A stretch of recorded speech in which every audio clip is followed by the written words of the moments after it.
महारानी, मैं अपनी दिव्य दृष्टि से देख रहा हूं कि आपके गर्भ में महाराज बाहुक की संतान पल रही है और गर्भवती स्त्री आत्महत्या का पाप नहीं कर सकती। क्या? हाँ महारानी करुणामयी, ये सत्य है। ये सत्य है कि आप इक्ष्वाकु वंश को एक संतान देने वाली हैं। यह सत्य है कि आपको पुत्र की प्राप्ति होने वाली है। ऋषिवर, आपने ऐसा समाचार दिया है जिससे पूर्वजों की आत्माओं को, विशेषकर महाराज की आत्मा को अवश्य शांति मिलेगी।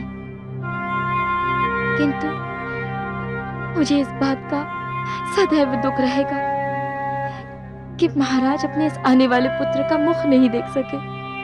महारानी, अब आप चिता से उतर जाइए और 9 मास तक अपने पुत्र के आगमन की प्रतीक्षा कीजिए और महाराज की अंतिम विधि पूर्ण होने दीजिए।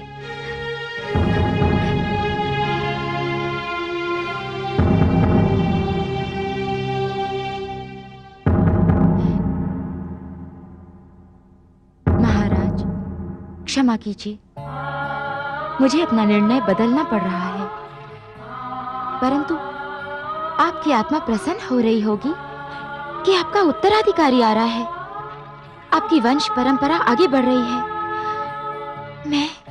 मैं इस पुत्र को जन्म दूंगी, आपके स्वप्न साकार होंगे।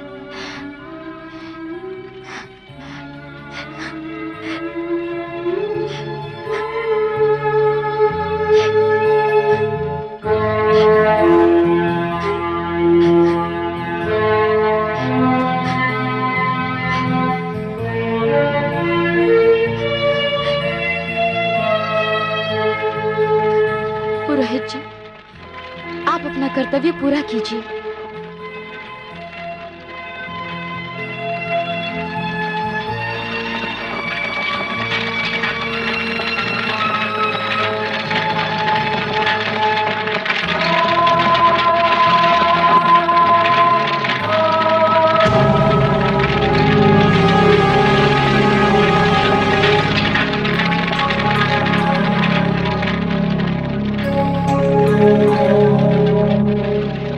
हमें तो संसार कल भी बांझ कहता था और अब भी बांझ कहेगा। यदि हम बांझ हैं, तो वो संतान वाली कैसे हो सकती है?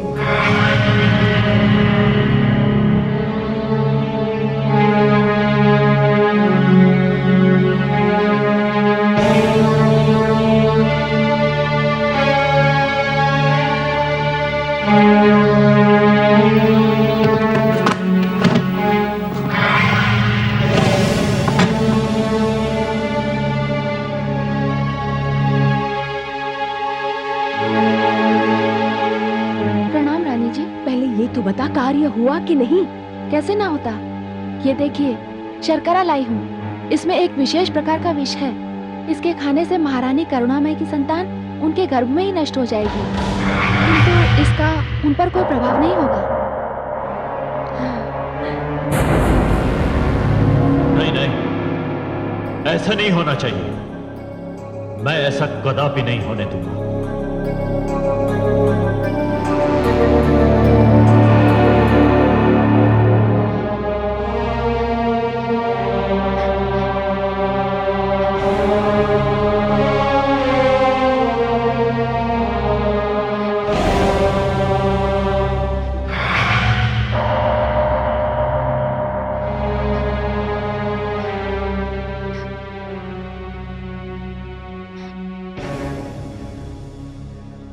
बस करो दीदी, बस करो। जो होना था सो हो गया। इतना विलाप करना होने वाले बच्चे के लिए ठीक नहीं है। तुम्हारे लिए कुछ मिष्टान मैं बना के लाई हूँ। तुम सब मुझसे कितना स्नेह करती हो। जब से पुत्र प्राप्ति का समाचार मिला है, तब से तुम लोग मेरा कुछ अधिक ही ध्यान रखने लगे हो। क्यों नहीं, आप हमारी बड़ी बहन के समान हैं। और फिर इक्ष्वाकु वंश के लिए आप उत्तराधिकारी जो देने वाली हैं। लीजिए ना दीदी, लीजिए मिष्टान, खाइए।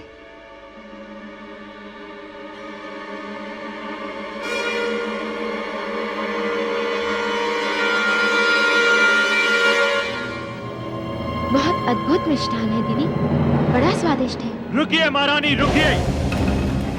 कौन है? कौन पुकार रहा है? कोई नहीं दीदी, आपको भ्रम हो रहा है। आप खाइए। मैं भी दीदी को खिलाऊंगी। हाँ खिलाओ, मेरे हाथ से भी खाओ दीदी, तुम भी खिलाओ, तुम सब खिलाओ। रुकिए महारानी, रुकिए। ऋषि और वो? प्रणाम ऋषिवर। महारानी करुणामयी, ये आपने क्या अनर्थ कर दिया? आप किस अनर्थ की बात कर रहे हैं ऋषि और वो? आपकी ये 11 सौतें जो आपको बड़ी बहन कहती हैं, आपको एक ऐसा विष खिला चुकी हैं जिसके कारण आपकी होने वाली संतान आपकी कोख में ही मृत्यु को प्राप्त हो जाएगी। नहीं, संबंध से तो ये सब इस होने वाले पुत्र की माताएं हैं। ये नहीं हो सकता। नहीं महारानी करुणामयी, इनका हृदय पाषाण का है। नारी के नाम पर कलंक है ये सब। ऋषिवर, अब आप कुछ भी कर लीजिए, किंतु हमारी योजना तो सफल हो चुकी है। महारानी करुणामयी की संतान अब जन्म नहीं ले सकती। बंद करो ये प्रलाप।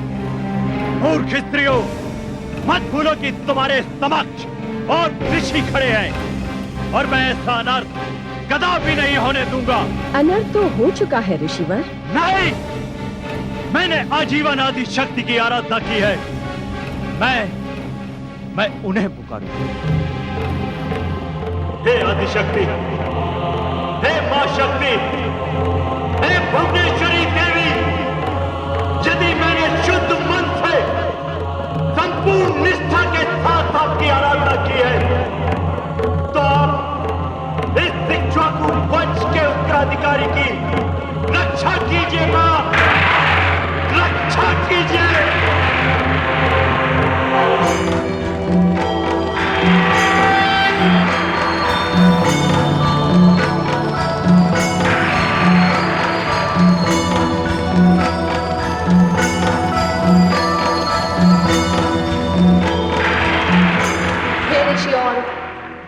आप चिंता ना करें, इस बालक पर विष का कोई प्रभाव नहीं होगा।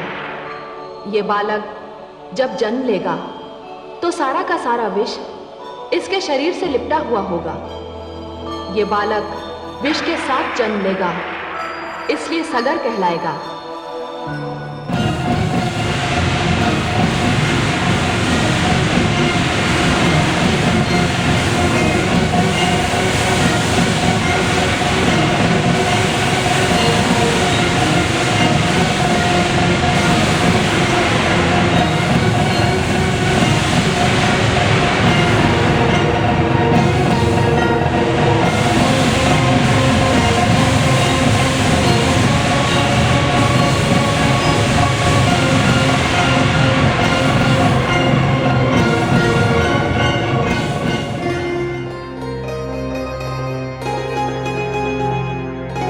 लीजिए महारानी करुणामयी, आपके बालक की रक्षा तो हो गई।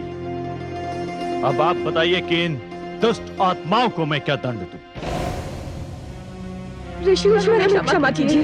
क्षमा? और तुम सबको, जो अपनी बहन की भांति तुम्हें स्नेह करती रही, जिसका पति तुम सबका भी पति था, और तुमने उसी की संतान की हत्या का प्रयत्न किया। तुम्हारा यह अपराध क्षमा के योग्य नहीं है। हे ऋषिवर, मेरी संतान की रक्षा तो हो गई, अब इन्हें कोई दंड देना उचित नहीं होगा। मेरी विनती है आपसे, आप इन्हें क्षमा कर दीजिए। ठीक है महारानी करुणामयी, आपकी विनती के कारण मैं इन सबको क्षमा करता हूं, पर आज से आप मेरे आश्रम में रहेंगे। जी ऋषिवर, जो आज्ञा।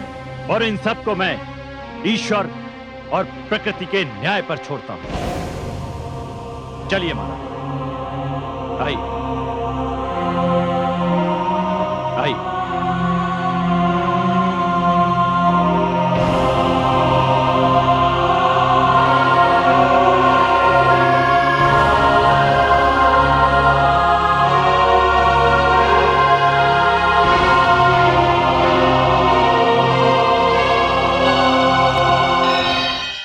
और इस प्रकार महाराज सगर का जन्म हुआ। उनका पूरा शरीर विष में लिपटा हुआ था, किंतु माता आदिशक्ति की कृपा से उनके प्राणों की रक्षा हुई। पुत्र, तुम्हारे पूर्वज महाराज सगर की जन्म कथा बहुत रोमांचक है। महाराज सगर बालपन से ही बड़े साहसी और वीर थे। उन्होंने किशोर अवस्था में ही अपने सारे शत्रुओं को पराजित करके अयोध्या पर पुनः अपना अधिकार कर लिया। उन्हीं महाराज सगर के ये 60,000 पुत्र हैं जो कपिल मुनि के शाप से भस्म हो गए। उन्हीं के उद्धार के लिए आप मेरे साथ चल रही हैं। पुत्र, जिस निमित्त तुम मुझे ले जा रहे हो, तुम्हारा कार्य पूर्ण होगा। तुम्हारे 60,000 पूर्वजों का उद्धार अवश्य होगा। आइए माता।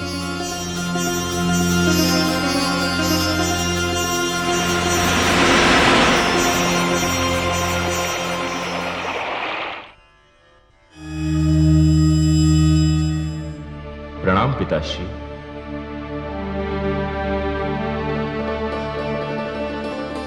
आयुष्मान भव। हे पिताश्री, प्रतीक्षा की घड़ियां समाप्त हुई। माताश्री देवी गंगा के शाप से मुक्त हो गईं। वे अब ब्रह्मलोक पधार रही हैं। आइए देवी, आपके यहां से जाने से ब्रह्मलोक सूना हो गया था। ज्ञान और कला का प्रसार रुक गया था। महादेवी, यदि शाप की घटना ना घटी होती तो संसार को आपके दिए गए ज्ञान तथा वरदान कला से इतने दिनों तक वंचित न रहना पड़ता। किंतु देवी, कभी कभी शाप वरदान सिद्ध हो जाता है, तो कभी कभी शाप ही रहता है। आपने देवी गंगा को जो शाप दिया वो धरती वासियों के लिए तो वरदान सिद्ध हुआ, किंतु देवी गंगा ने आपको जो शाप दिया वो सारी सृष्टि के लिए शाप ही सिद्ध हुआ। आप सत्य कहते हैं आदि प्रजापति। पृथ्वी पर जाने के पश्चात ही मुझे इसका ज्ञान हुआ कि संसार में कितना अधिक अज्ञान फैला हुआ है, कितनी अधिक अशिक्षा है। हे आदि प्रजापति, अब मुझे अपने ज्ञान के प्रसार की गति को अधिक तीव्र करना पड़ेगा।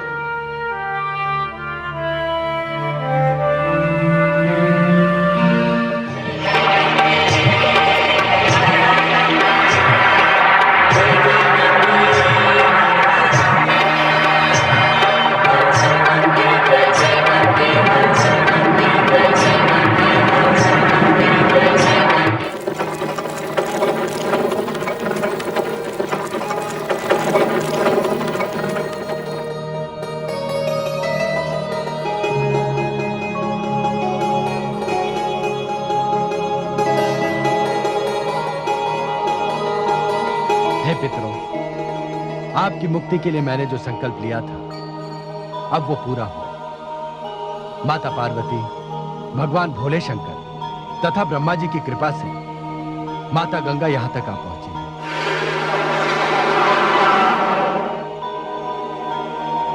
पुत्र भगीरथ, तुम धन्य हो। तुम्हारे कारण हमें मोक्ष प्राप्त हो रहा है, हमें मुक्ति मिल रही है। तुम धन्य हो पुत्र, तुम धन्य हो।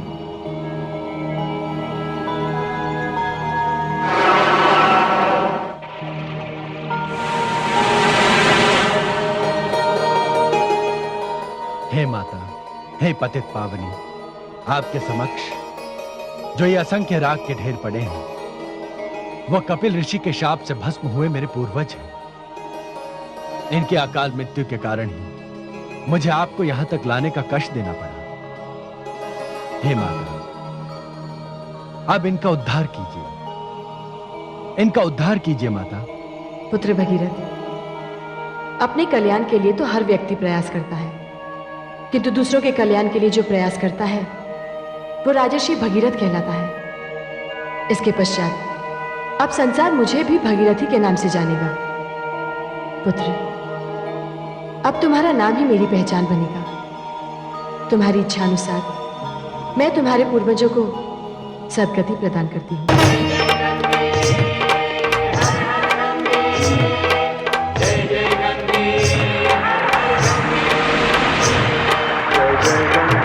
हर गंगे, जय जय गंगे, हर हर गंगे, जय जय गंगे, हर हर गंगे, जय जय गंगे, हर हर गंगे। मिट जाए पाप सभी इसके जो भी आए इसके तट पे, जय जय गंगे, हर हर गंगे, जय जय गंगे, हर हर गंगे, जय जय गंगे, हर हर गंगे, जय जय गंगे, हर हर गंगे।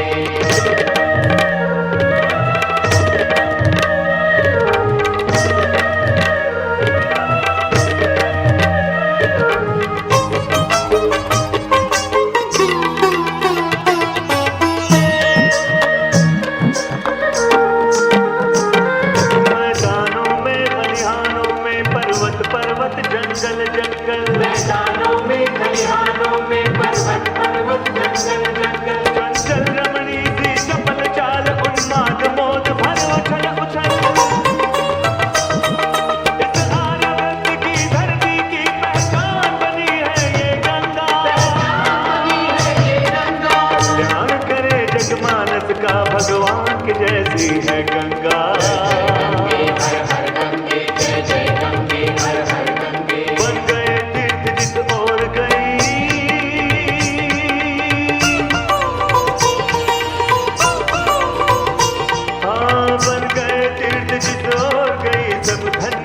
प्राणी बोले जय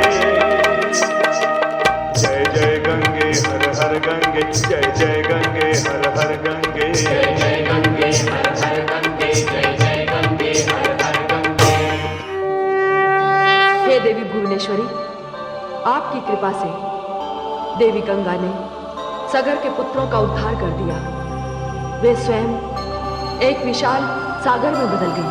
हाँ महादेवी, भगवान शिव की जटा की एक लट से जो छोटी सी गंगा की जलधारा निकली, वो लोक कल्याण के कारण विशाल होती गई और गंगा सागर कहलाई। हाँ महादेवी, सत्य वचन। संसार देवी गंगा की घटना को जिस भी रूप में देखे, किंतु उसकी वास्तविकता मैंने देखी है। मुझे तो मुनि कपिल के क्रोध में आपकी शक्ति के दर्शन हुए। हाँ महादेवी, कपिल का श्राप भी मैं ही हूं, गंगा का अवतरण भी मेरी ही इच्छा से हुआ है। मैं पराशक्ति हूं, आदि शक्ति हूं, ब्रह्म की शक्ति हूं। दक्ष प्रजापति के यज्ञ का विध्वंस भी मेरी ही शक्ति से हुआ था।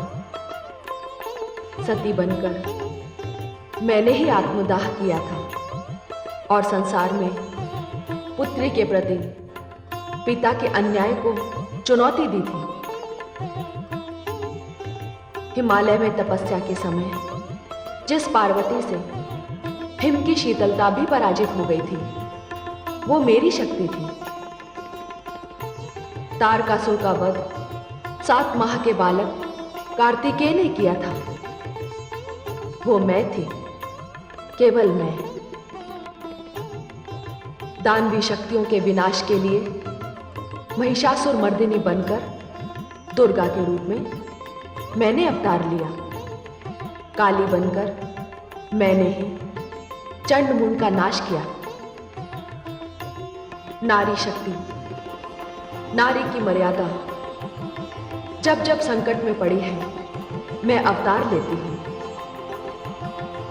हे महादेवियों, आप सब ब्रह्मा, विष्णु, महेश, सूर्य, चंद्र और नक्षत्र मेरी ही देन है। मैं ही दुर्गा हूं, मैं ही लक्ष्मी हूं, मैं ही सरस्वती हूं, मैं मां शक्ति हूं।